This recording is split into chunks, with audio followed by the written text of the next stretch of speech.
My best friend's last message said, "If I don't text by midnight, take my laptop and run. Don't tell anyone." It's 12:01. I stare at my phone screen in Jenna's dark apartment, my hands already shaking. She gave me her spare key 3 months ago for emergencies, but this feels different. Wrong. The kind of wrong that makes your stomach twist. I call her again. Straight to voicemail. 5th time in 20 minutes. Her voice sounds so normal on the recording, asking me to leave a message, like nothing could ever touch her. But something has. The laptop sits on her desk exactly where it always is. Silver and innocent looking. I grab it and shove it in my backpack, my fingers fumbling with the zipper. That's when I hear footsteps in the hallway outside her door. Heavy. Male. Stopping right outside. The doorknob starts to turn and I realize Jenna never told me to lock it behind me. The door swings open and a man in a dark suit steps inside, his eyes going straight to the empty spot on the desk where the laptop used to be, then to my backpack, then to my face.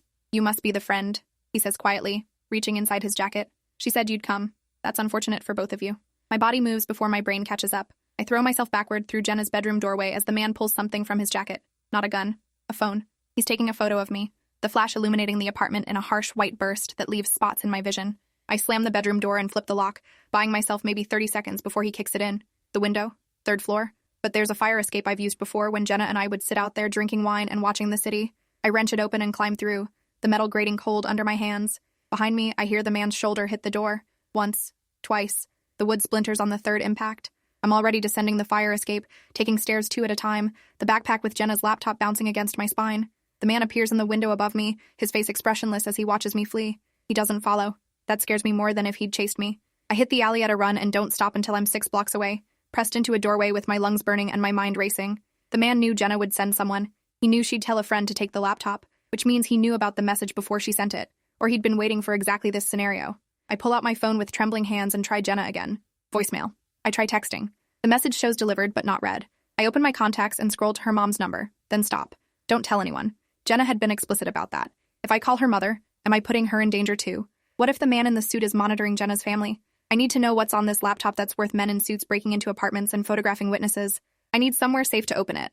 My apartment is out. If they know about me, they know where I live. I think about hotels, but those require ID and credit cards that leave trails. Coffee shops have cameras, libraries close at 9. Then I remember the storage unit. Jenna and I rented it together last year when we were both downsizing apartments and needed temporary space for furniture. We'd split the cost and both had keys, though we barely used it anymore. The facility is open 24 hours with keypad access, and our unit is in the back corner away from the main cameras. It's not perfect, but it's better than standing in an alley with a stolen laptop while suited men hunt me through the city. I flag down a taxi and give the driver the address, watching through the rear window the entire ride to make sure we're not being followed. The taxi driver catches my paranoia in the rearview mirror but doesn't comment. He's seen stranger things at midnight in this city. The storage facility is industrial and anonymous, exactly what I need right now. I punch in the access code and slip through the gate, moving quickly through the maze of identical orange doors until I reach Unit 247. The padlock clicks open with Jenna's key, and I roll up the door just enough to duck inside, pulling it shut behind me. I flip on the overhead light. Boxes of our old stuff surround me. Jenna's college textbooks, my winter clothes, furniture we kept meaning to sell on Craigslist. Normal things from a normal life that feels very far away right now. I sit on an ottoman and pull out the laptop, placing it carefully on a cardboard box in front of me. My hands hover over the keyboard. Once I open this, I can't unknow what's inside. Once I see what Jenna was protecting, I'm committed to whatever comes next. But she trusted me with this. She sent that message knowing I'd come, knowing I'd run, knowing I'd want answers. I open the laptop and the screen illuminates with a password prompt. I try the obvious options. Her birthday, her cat's name, the name of her hometown. All rejected. I sit back and think about what password Jenna would use for something this important. Not something personal that could be guessed by anyone who knew her casually. Something only her closest friend would know. Then it hits me. The summer after college, we'd taken a road trip to Vancouver and stayed in the worst motel either of us had ever seen. The room number had been 214, and we'd joked for years about the 214 Club, our secret society of people who'd survived that particular nightmare. I type, the Club 214, and hold my breath. The laptop unlocks. The desktop background is a photo of Jenna and me from that same trip, both of us laughing at something long forgotten. Seeing her face smiling back at me makes my throat tight. Where is she right now? Is she safe? Is she alive? Focus. I need to focus. The desktop is organized with typical Jenna precision. Folders labeled by category, nothing out of place. But there's one folder I don't recognize, created just this afternoon according to the timestamp.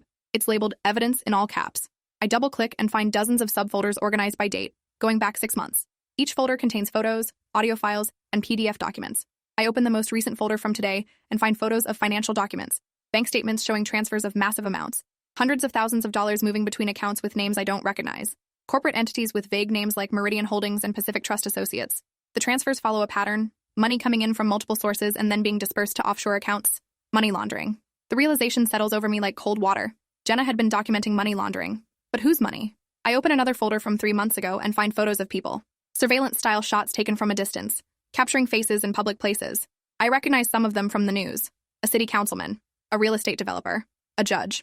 People with power and money and public faces. The next folder contains audio files.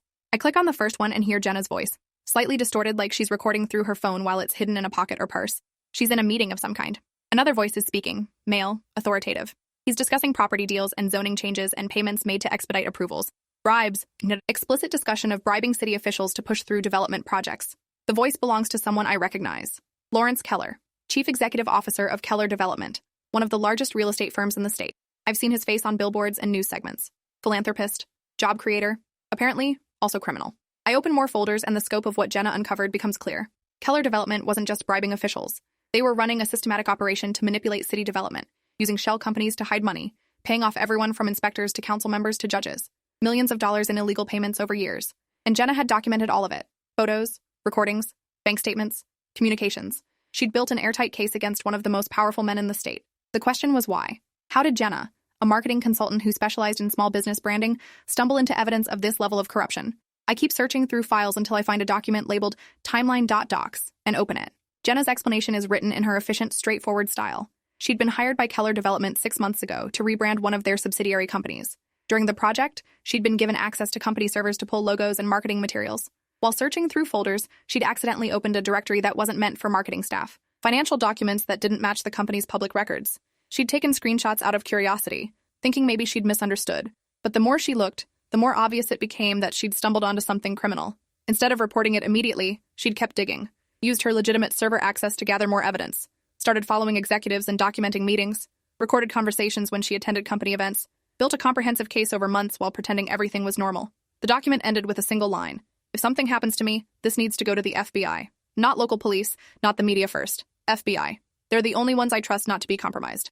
The timestamp on the document was today at 6 p.m., 6 hours before she sent me that text message. Something had happened today that made Jenna move from gathering evidence to running. I search for more recent files and find a video recorded this evening at 8 p.m. I click it and Jenna's face fills the screen. She's in her car, parked somewhere I don't recognize. Her eyes are wide with fear, and she keeps glancing at something off camera. Okay, she says, her voice shaking. I think I messed up. I think they know. I was at the Keller office today for a final meeting about the rebrand project. Everything was normal until Lawrence Keller himself showed up, which was weird because he never came to marketing meetings. He asked everyone else to leave the room, said he wanted to discuss something privately with me. Soon as we were alone, his whole demeanor changed. He asked me how long I'd been collecting evidence against him. Used those exact words. He knew. Someone must have noticed the server access, or maybe they've been monitoring email. I don't know. I played dumb, but he just smiled and said he admired my thoroughness. Jenna pauses in the video, swallowing hard. Then he told me I had 2 options. Give him everything I'd collected and sign an NDA with a very generous severance package, or refuse and face consequences. He didn't elaborate on the consequences, but the way he said it made my blood run cold. I told him I needed time to think about it. He said I had until midnight tonight to decide. Midnight to either hand over evidence of multiple felonies or face whatever consequences he had planned. She looks directly at the camera. I'm not giving him anything. This is too big. Too many people are being hurt by what he's doing. Affordable housing projects being killed so his luxury developments can go up. Neighborhoods being destroyed for profit. Politicians being bought to change laws in his favor. It's not just about money. It's about the systematic abuse of power. But I'm also not naive. Keller has resources and connections I can't fight alone. So I'm sending everything to my best friend, the only person I trust completely. The video ends. I sit in the storage unit with tears running down my face and Jenna's laptop glowing in front of me. She'd chosen to do the right thing knowing it would put her in danger, knowing that men like Lawrence Keller didn't make empty threats, and she'd trusted me to finish what she started. I checked the time. 12:47 a.m., 47 minutes past Jenna's deadline. Whatever Keller's consequences were, they were already in motion. I need to get this evidence to the FBI immediately, but I also need to find Jenna. The 2 goals aren't mutually exclusive. If I go to the FBI with this, they'll have resources to locate her that I don't have. But if I walk into an FBI field office at 1 a.m. with a laptop full of evidence against a billionaire developer, will they believe me? Will they act fast enough? I pull out my phone and search for FBI field offices in the city. There's one downtown, 20 minutes away. I screenshot the address and then power off my phone completely, suddenly paranoid about tracking. Before I leave the storage unit, I do one more search through Jenna's laptop. There has to be something that tells me where she is, what her plan was after midnight. I find a folder labeled Backup Plan and open it. Inside is a single text document. If they come for me before I can get this to the authorities, I'll be at the Pine Lake cabin. It's the only place I could think of that they wouldn't know about. The cabin key is in my desk drawer at home under the false bottom where I keep my passport. If you're reading this, come find me. Don't come alone. Bring the FBI. The Pine Lake Cabin. Jenna's family cabin that her grandparents built in the 1970s. We'd gone there once during college for a weekend getaway.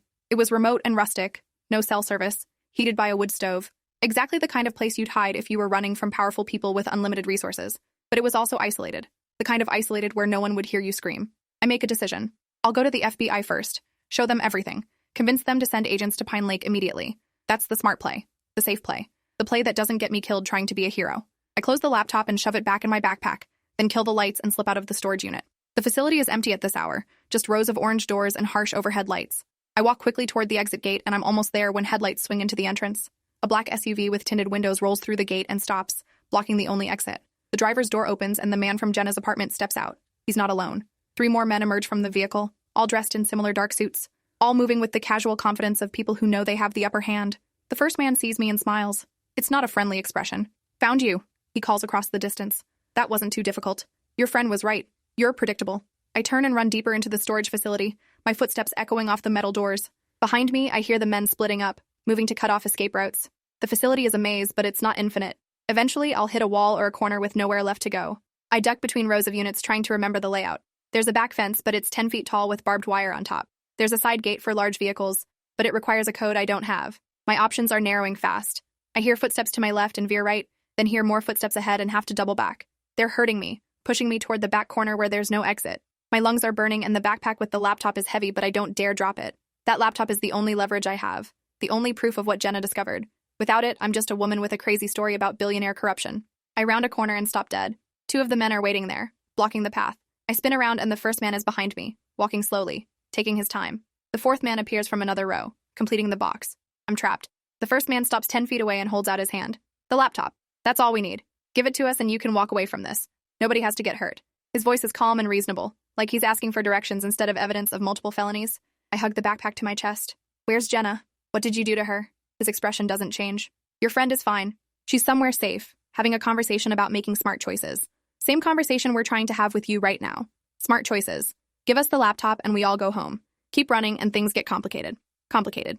That's an interesting word for whatever they have planned. These aren't random thugs. They're professionals. Corporate security or private contractors. The kind of people Keller Development could afford to keep on retainer for situations exactly like this. I need time to think. Need space to figure out an angle that doesn't end with me dead in a storage facility. "Why do you want it so badly?" I ask, stalling. If Keller is innocent, why not let the evidence speak for itself? The man sighs like I'm a child asking exhausting questions. Because innocent or guilty doesn't matter once accusations go public. Mr. Keller has built a reputation over 30 years. One story in the media, true or false, can destroy that overnight. We're protecting his interests. That's our job. So you're admitting the evidence is real. He smiles slightly. I'm admitting that controlling the narrative is valuable regardless of underlying facts. Now stop wasting time. Hand over the laptop or we'll take it. And you don't want us to take it. The threat is explicit now. No more pretense of reasonable conversation.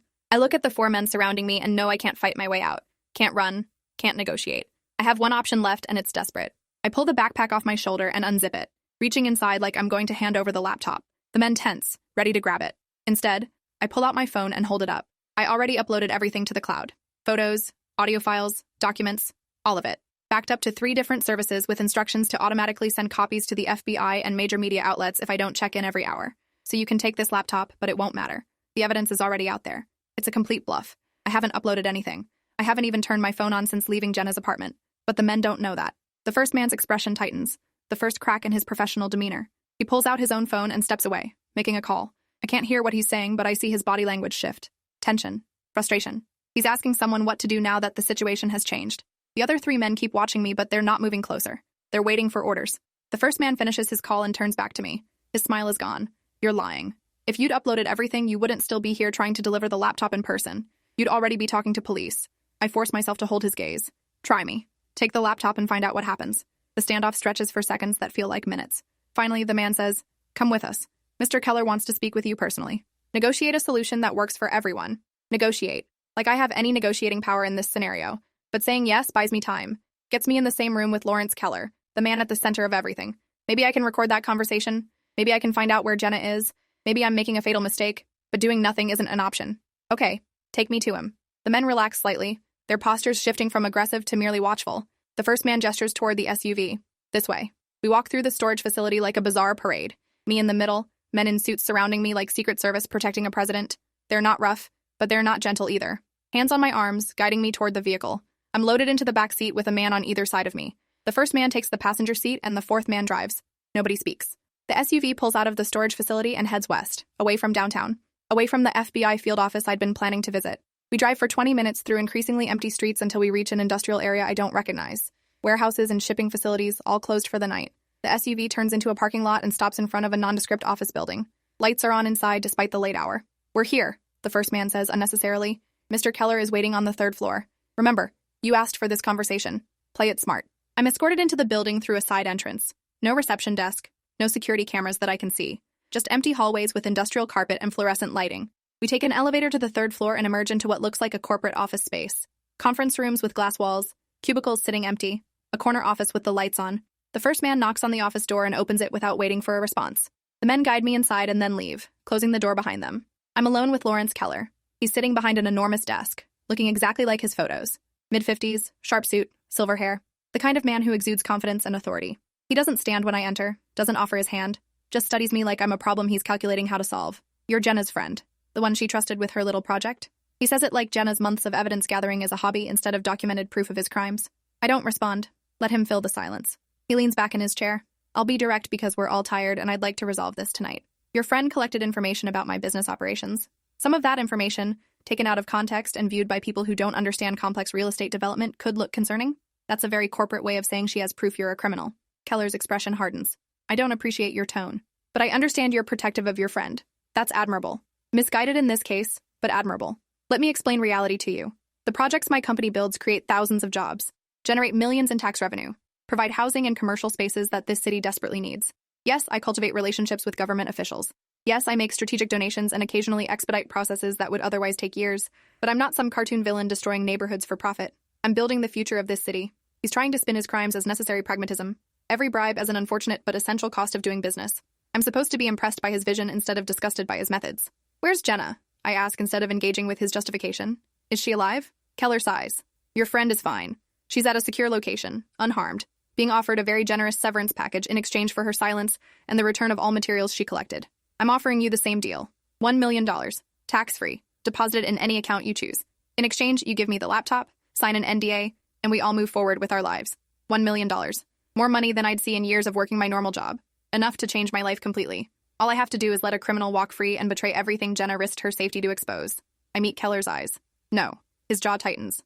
You're making a mistake. That evidence, even if you somehow got it to authorities, would take years to investigate and prosecute. I have attorneys who specialize in making these things disappear. I have connections in every level of government. You're one person with a laptop. I'm an institution. You cannot win this fight. Maybe not. But I can make you lose. I can make sure every news outlet in the country knows what you've done. I can make sure your name is permanently associated with corruption and bribery. You talk about reputation. Let's see how your reputation handles being the lead story on every news site for months. Keller stands abruptly, his composure finally cracking. You have no idea who you're dealing with. No idea what I'm capable of. People who've threatened me before have regretted it. Careers destroyed, lives ruined. I will bury you so deep you'll forget what daylight looks like. His mask is off now. The philanthropist persona gone, replaced by the ruthless criminal underneath. Good. Let him be angry. Angry people make mistakes. I pull out my phone with shaking hands. I'm leaving now. If your men try to stop me, I'm calling 911 and streaming this entire conversation live. Test me. Keller stares at me for a long moment, then laughs. It's not a pleasant sound. You think I'm worried about you streaming a conversation? I haven't admitted anything actionable. I've offered you money for signing an NDA, completely legal. You have no proof of anything except a laptop full of documents you claim came from my servers. Documents that could easily be fabricated. My attorneys will argue your friend was fired for poor performance and created fake evidence in retaliation. It'll be her word against mine. And I promise you, my word carries more weight. He's right about the legal complications. Right that prosecuting someone with his resources would be an uphill battle. But he's wrong about one thing. I do have proof. Because I've been recording this entire conversation on my phone, tucked in my pocket, capturing every word of his threats and tacit admissions. I need to get out of this building before he realizes what I've done. I turn toward the door and Keller's voice stops me. You're not leaving with that laptop. I'm not asking anymore. I'm telling you. His hand moves to his desk drawer, and for a terrifying moment I think he's reaching for a weapon. Instead, he pulls out his phone and makes a call. Bring her in. My stomach drops. Her. Jenna. The door opens and two different men enter. Not the ones who brought me here. Between them, supported because her legs aren't quite working, is Jenna. Her face is bruised. Her lips split. Her eyes unfocused like she's been drugged or concussed. They've beaten her. Hurt her badly enough that she can barely stand. Rage floods through me so intense I can barely breathe. Jenna! I call out, but she doesn't respond.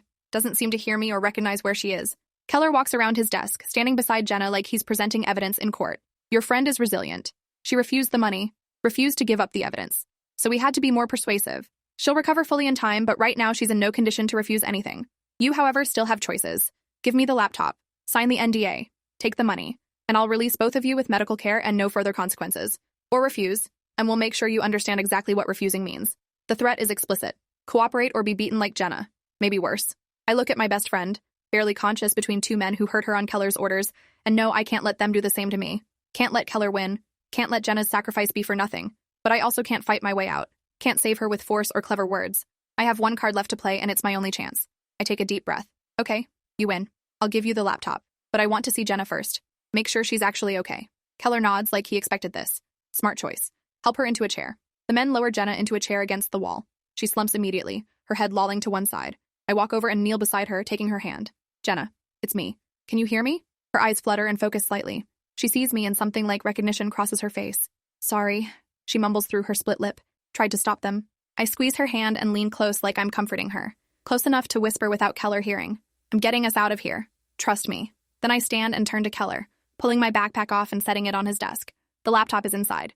You can have it. But I want a signed document saying you're releasing both of us unharmed with full medical care. And I want it notarized.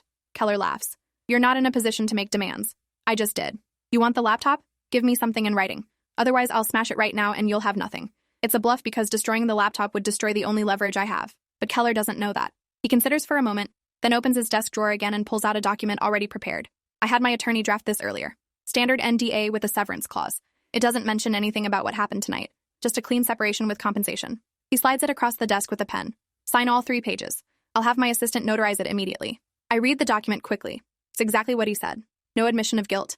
No acknowledgement of the evidence. Just a separation agreement with a confidentiality clause. I sign with a hand that's steadier than I feel. Keller takes the document and makes another call. His assistant arrives within minutes, a woman in her 30s who looks exhausted and doesn't make eye contact. She notarizes the document without question, stamps it, and leaves. Keller hands me a copy. We're done. Take your friend and go. I'll have my driver take you anywhere you want. I shake my head. We'll take a taxi. Keller shrugs. Suit yourself, but leave the laptop. I reach into my backpack and pull out the laptop, placing it carefully on his desk. He picks it up immediately and opens it, checking to make sure it's functional and not damaged.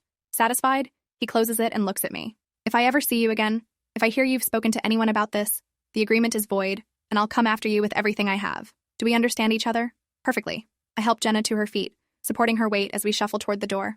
The men who brought me here are waiting in the hallway. They escort us down to the lobby and watch as I call a taxi from the building's front desk. We wait in the lobby, silent, until headlights pull up outside. I help Jenna into the back seat and climb in beside her. The taxi pulls away and I watch the office building disappear behind us. Only when we're several blocks away do I allow myself to breathe. I pull out my phone, the one that's been recording in my pocket this entire time, and stop the recording. 43 minutes of audio. Keller's threats. His admission that Jenna was beaten. His offer of money for silence. All of it captured clearly. But that's not my only insurance. I reach into my jacket pocket and pull out a small USB drive. Before I put Jenna's laptop on Keller's desk, I'd copied every single file to this drive during those moments I was pretending to comfort Jenna. Every photo, every audio file, every document. All of it backed up and safe. Keller has the laptop, but the evidence still exists. I tell the taxi driver to take us to the nearest hospital. Jenna needs medical attention immediately, and hospitals are required to report suspicious injuries. I'll tell the doctors everything. Police will be called. I'll give them the USB drive and the recording of my conversation with Keller. I'll make sure every law enforcement agency in the state knows what happened tonight. Beside me, Jenna stirs. She's more alert now, the adrenaline of escape helping her focus. Did you give him everything? She asks, her voice slurred but clearer than before. I hold up the USB drive where she can see it. Not even close. She smiles, then winces because her lip is split. That's my girl. Always thinking 2 steps ahead. I squeeze her hand. We're going to burn his entire world down. Every project, every bribe, every corrupt deal. All of it exposed. He thought he could threaten us into silence. He has no idea what he just unleashed. The taxi pulls up to the emergency room entrance. I help Jenna out and we walk through the automatic doors together. Nurses see her condition and rush over with a wheelchair. A doctor appears immediately, asking rapid questions about what happened. I look at Jenna and she nods. I take a breath and start talking. My friend was assaulted by employees of Lawrence Keller, CEO of Keller Development. We have evidence of systematic corruption, bribery, and money laundering spanning years. We need police and FBI notified immediately. The doctor's eyes widen. He calls for security and within minutes, hospital administrators are involved. Police arrive. I'm separated from Jenna and taken to a private room where I give my statement. I show them the USB drive, play the recording from tonight, explain everything from Jenna's initial discovery to the confrontation at the office building. The officers listen with expressions that shift from skepticism to shock to grim determination. One makes a call, and 20 minutes later, 2 FBI agents arrive. Federal agents in suits with badges that look a lot more legitimate than Keller's corporate security. I tell the story again. Show the evidence again. This time, the reaction is immediate. One agent makes calls while the other examines the USB drive with gloved hands, treating it like the crime scene evidence it is. We're going to need you to come to our field office tomorrow morning, the first agent says. Give a complete formal statement, but based on what you've shown us tonight, we'll be executing search warrants on Keller Development first thing in the morning. This is exactly the kind of case we've been building toward. Multiple state and federal charges. This evidence could take down not just Keller, but everyone involved in his schemes. Hours pass in a blur of statements and documentation. Medical staff treat Jenna's injuries. Broken ribs, concussion, contusions everywhere, but nothing permanently damaging. She'll heal. Around 6 a.m., I'm finally allowed to see her. She's in a hospital bed, IV in her arm, looking more alert despite the pain medication. You did it, she says when I enter. Got us out and kept the evidence safe. I sit in the chair beside her bed. We did it. You're the one who gathered everything, who risked your life documenting their crimes. I just refuse to let them win. Jenna smiles slightly. Keller has no idea what's coming. By this afternoon, federal agents will be seizing his records. By tomorrow, the story will be everywhere. His reputation will be destroyed. Everything he threatened to do to us, we're doing to him. The irony tastes sweet. I stay with Jenna through the morning while doctors run tests and police take her statement. The FBI agents return around noon with updates. They'd executed warrants at Keller Development, seized servers and documents, arrested Lawrence Keller at his home on charges of bribery, money laundering, and conspiracy. His attorneys are scrambling, but there's no spinning away from the evidence we provided. The audio recording of him admitting Jenna was beaten, the files documenting years of systematic corruption. It's overwhelming and damning. By evening, the story breaks on every news channel. Billionaire developer arrested on federal corruption charges. The anchors can barely contain their excitement as they detail the scope of the investigation. Other victims start coming forward. City officials who'd been pressured into taking bribes. Contractors who'd been threatened. A whole network of corruption that Jenna's evidence had finally exposed. I watch the news from Jenna's hospital room, both of us exhausted but unable to look away. Is this what justice feels like? Jenna asks quietly. I think about the question. Keller is arrested, but he has resources for the best attorneys money can buy. The trial will take months or years. Some of his associates will cut deals. Others will walk free. The city's development will be disrupted, affecting jobs and projects that had nothing to do with the corruption. Justice is messy and incomplete, but it's better than the alternative. It's a start, I say. It's accountability. It's proof that even powerful people can't operate above the law forever. That has to mean something. Jenna nods slowly. I just wanted to do the right thing. I found evidence of crimes and I couldn't ignore it. Couldn't pretend I didn't know. Even when it would have been easier and safer. I understand that impulse now. The bone-deep need to act when you witness injustice. Even when acting puts you in danger. We'd both chosen to fight instead of looking away. Chosen to risk everything rather than let corruption continue unchallenged. The consequences of that choice would echo for years. But at least we could live with ourselves. 3 days later, Jenna is released from the hospital with strict instructions to rest and let her injuries heal. The FBI investigation has expanded to include dozens of people in Keller's network. Prosecutors are building cases that will take years to fully resolve. We give depositions, testify before grand juries, become witnesses in the kind of sprawling federal case that dominates headlines for months. Our lives are disrupted and exposed. We receive threats from Keller's supporters who think we're destroying a great man's legacy. We also receive support from people grateful someone finally stood up to corruption. Jenna moves in with me while she recovers. We spend evenings watching the case unfold on the news, seeing the network of corruption unravel piece by piece. We testify at trial when it finally happens. 18 months after that midnight text message changed everything. The jury convicts Keller on 14 of 16 charges. He's sentenced to 23 years in federal prison. Appeals will follow, but for now, justice has been served. In the end, what started with a desperate text message became a case study in how ordinary people can challenge institutional corruption. Jenna and I are offered book deals and interview requests. We decline most of them. This was never about fame or attention. It was about refusing to be silent when we witnessed crimes, about protecting each other and doing what was right despite the cost. Some nights, I still wake up remembering Keller's office. The threats, Jenna's injuries, the terrifying uncertainty of those hours. But then I remember the alternative, staying silent, letting Keller continue his schemes, living with the knowledge that we'd chosen safety over justice. That would have been worse than any temporary fear. Jenna returns to work eventually, though not in marketing. She starts consulting with nonprofits and government agencies on ethics and transparency, using her experience to help others identify and report corruption. I go back to my normal job, though nothing feels quite normal anymore. We've seen too much, done too much, changed too much. We're different people than we were before that midnight text. Lawrence Keller serves his sentence in a federal facility, his empire dismantled, his name synonymous with corruption instead of success. The people he bribed face their own consequences. The system he manipulated slowly reforms. That has to be enough. Appreciate you watching this far. If you enjoyed it, drop a like, leave a comment, and subscribe so you won't miss the next story.